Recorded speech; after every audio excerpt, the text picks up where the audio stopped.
سارے صحابی رسول کریم صلی اللہ علیہ وآلہ وسلم کے مرید ہیں، لیکن جناب عمر میرے حضور کی مراد ہیں۔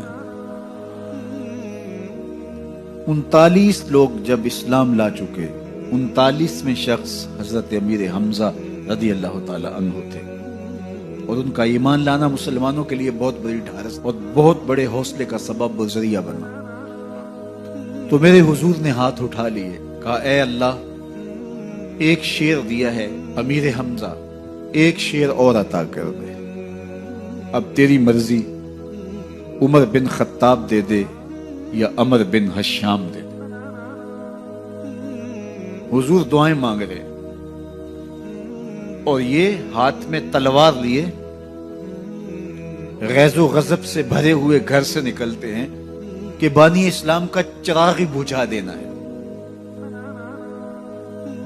راستے میں ایک صاحب ملے اور کہا کہ عمر، تیور کوئی اچھے نہیں لگتے، خیر تو ہے، کدھر جا رہے ہو؟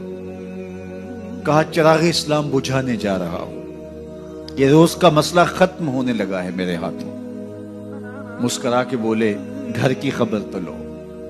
کہا میرے گھر کو کیا ہوا؟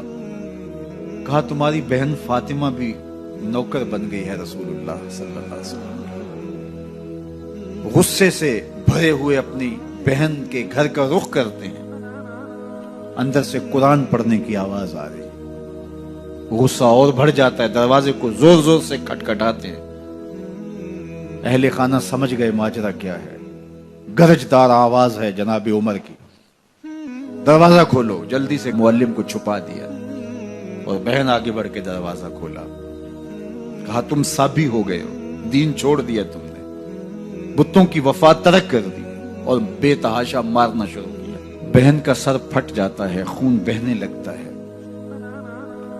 اور یہ مارتے چلے جاتے ہیں۔ فاطمہ بنت خطاب بولی عمر، تم خطاب کے بیٹے ہو، سنو میں بھی خطاب کی بیٹی ہوں، جو ظلم جو جبر کرنا ہے کرو، میں محمد عربی کا دامن نہیں چھوڑوں گی۔ سوچنے پہ مجبور ہو جاتے ہیں وہ کون سی طاقت ہے جس نے بجلیاں بھر دی اس کے اندر۔ کہا جو تم پڑھ رہے تھے مجھے بھی سنا سکتے ہو؟ کہا تمہیں غسل کرنا ہوگا۔ عمر اپنے بدن کو دھو رہے ہیں، میرا رب دل دھو رہا ہے۔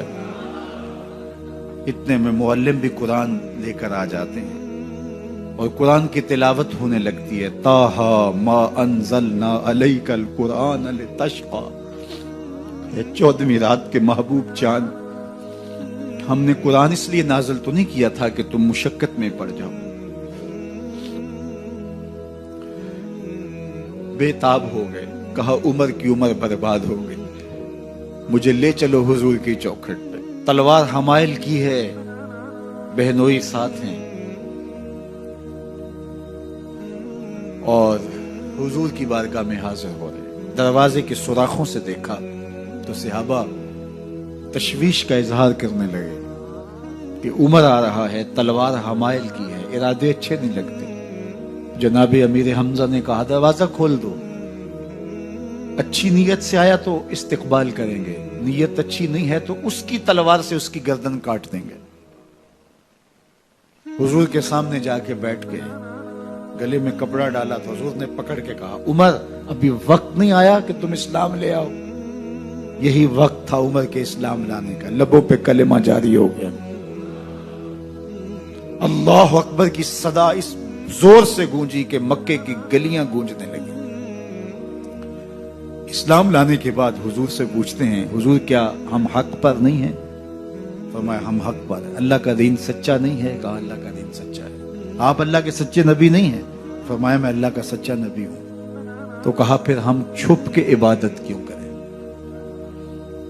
اب مسلمانوں کی دو صفیں بنتی ہیں، ایک صف کی قیادت امیر حمزہ کرتے ہیں، دوسری صف کے آگے آگے عمر بن خطاب چلتے ہیں، اور حضور درمیان میں ہیں، اور یہ ملکوتی قافلہ صحن حرم میں آ کے اعلانیہ عبادت کرتا ہے۔ حضرت عبداللہ ابن مسعود رضی اللہ تعالیٰ عنہ فرماتے ہیں عمر کا اسلام لانا اسلام کے لیے عزت کا سبب بنا۔